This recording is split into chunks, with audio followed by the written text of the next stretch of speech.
Good morning, this is Dustin with Dusty Ridge Farms. I've got Evie with me this morning, and today we're going to talk about a seldom recognized benefit of rotational grazing. Right now, we've got our sheep over here. They've been clearing out this area for about 3 or 4 days, taking care of some of the brush that was on this bank for me. We're going to get them moved. I've got a bucket of grain here. So like I've said, I do feed some grain on my farm, but really just to get them bucket trained so that way they'll come to me when I want to. As you can see, these girls are ready to move. We're hungry, aren't we? Yeah. So they're pretty easy to move. I'm going to demonstrate that to you right now. So hang on as we get this fence moved for me. All right. What do you think, girls? Are you ready to move? Got to untangle the fence here.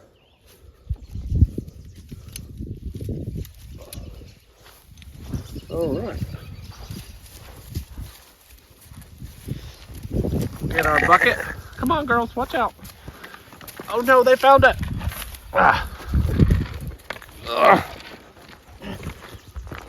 Okay, so now we'll get these girls to follow us. Come on. This is the key to having them bucket trained. So this is a benefit that I was speaking about, is being able to move your animals very easily.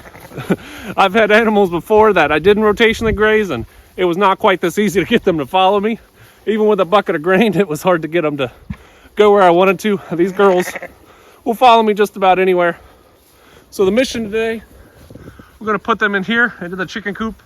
The chickens haven't been able to keep up with the amount of grass that we're growing right now because of the rain and the spring flush that we've had this year. It's hard to talk with the sheep trying to knock me over. All right, girls. Come on, girls. Whoop, ducking under, and we're in. So we've got a ton of grass in here, and we got some hungry sheepies. So let's with one hand I wasn't able to pour out the grain, but they'll get it knocked out.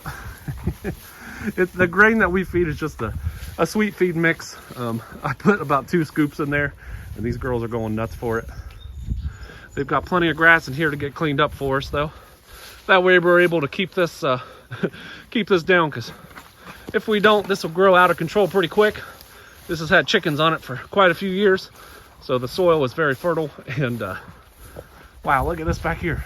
I haven't been back here for a couple days. This grass is about waist high on us. We're able to get the sheep calmed down a little bit now. We'll give you a better view of the area that they're in. They're going nuts on the grain over there. So they've got plenty of grass in here. They've got some shade. We'll be able to get them some water, so this will be a nice area for them. I can hear the chickens in here. We'll see if we can take a look without them all getting out. Oh, got latches everywhere. Hey, good morning, girls. Nope, we're not going to let you out yet. Oh, laying some eggs. The sheep and the chickens have never met before, so we're not sure how that's going to play out. So I want to let the sheep calm down before we let the chickens out, just as a precaution. That way we don't have animals flying everywhere. Right now we're not trying to chase anything. Oh, we sweetheart.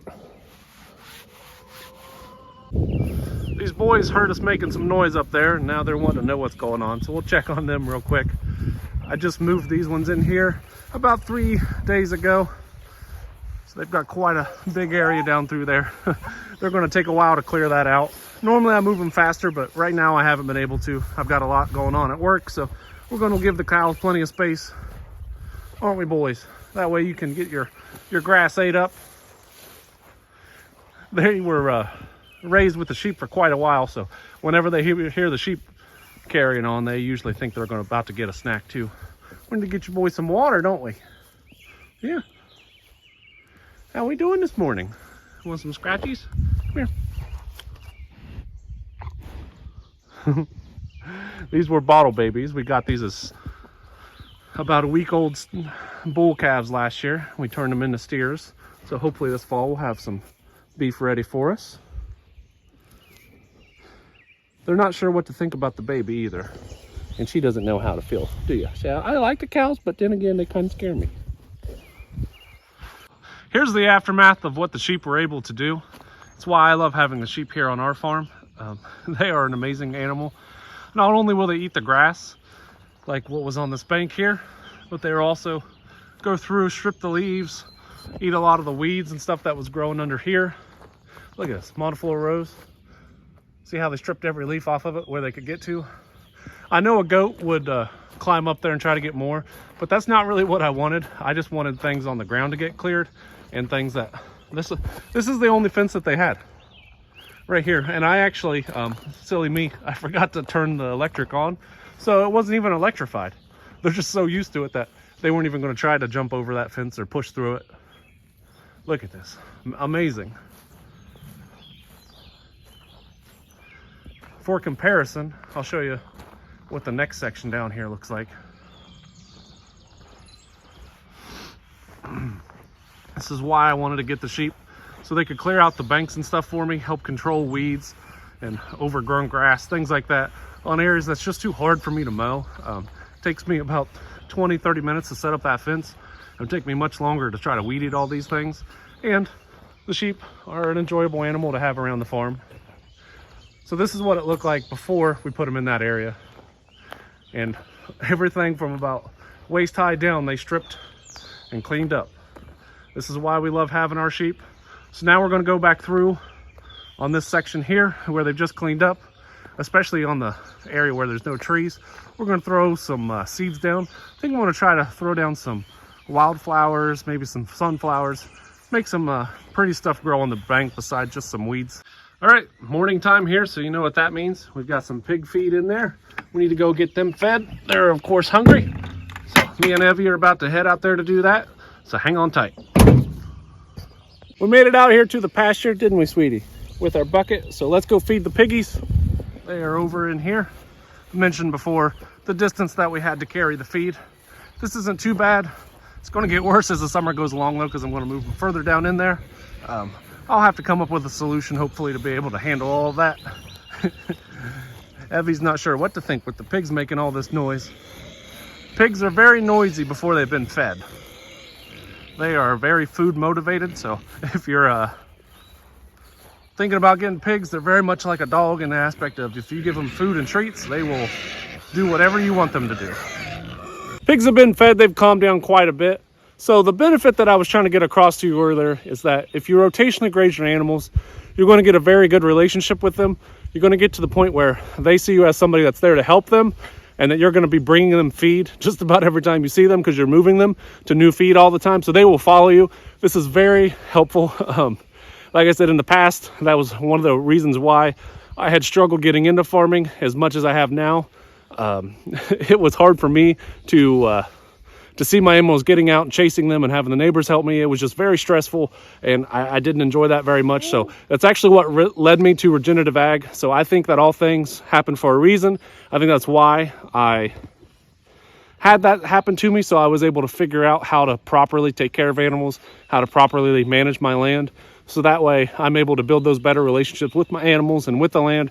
They can work together, provide them what they need, and then I'm just that manager in between, which that's my profession, is I'm a manager. So it just works out great for me to know that all I have to do is manage these animals properly and help them take care of the soil and the grass, and they'll follow me anywhere, and they appreciate me. Instead of running away from me, they run towards me. Even the pigs, when I set up their paddocks, I do the same thing. I just open them up, let them run away, and then again, they're very food motivated. So if you have that bucket and you call for them, they're going to follow you. So that's the benefit of working with your animals every day, seeing them every day, or at least every few days. So that would be my tip. If you're going to rotationally graze, remember that you're going to have to spend a lot of time with your animals, but it does pay off. You'll get them well trained. They'll be able to follow you. So while we're out here though, I'll give you an update on some of the other projects we've got going on. I put a couple shorts out about this, but we planted this area with some ryegrass and some forage oats about 4 or 5 days ago now, and it's really starting to come up in here. It's what the smaller green shoots you see coming up are, especially right in here. They're coming up pretty well. Some of that is orchard grass coming back, but then you can see the seedlings beside it there. I wasn't sure what seeding rate to use, so I probably need to come back through and plant some more of it. Here is our field that's been grazed about 4 or 5 weeks ago now. They've been off of this field, so it's really making a huge difference seeing what the rotational grazing is doing here for us. We also planted this with some clover this year. We've got a ton of it coming back through. So that was the idea. This field does pretty well. It struggles a little bit with weed issues, so I wanted to get, it struggles a little bit with weed issues, so that's why I wanted to get some clover in here and the orchard grass, putting the two together. Hopefully in combination we'll be able to keep out a lot of the thistle and mottleful rose and other weeds that were coming in. Look at this, wow. It's already been grazed once this spring. And also, yeah, it's showing up pretty well on camera. You can see green stripe here, a couple dots back through there. It's all through the field. That is the natural fertilizer. There, the camera adjusted. The natural fertilizer. That's where the cow manure was at. So orchard grass is very receptive to fertilization, so that's another reason why I want to do the rotational grazing. Get more cows in here, get more impact. Look at that. So it's growing decent through here, and then you get to boom. You can definitely tell a difference where it's been fertilized. So eventually it's a cycle. Once we get on the positive side of that, we're starting to see the changes, but the more fertilizer we're able to put down in these fields, the more rest we give it, the more it's just going to pay off for us in the long run. So those are the reasons why we love rotational grazing, don't we, Evie? If you watched this far, please subscribe to the channel, and thank you for watching. Have a great day.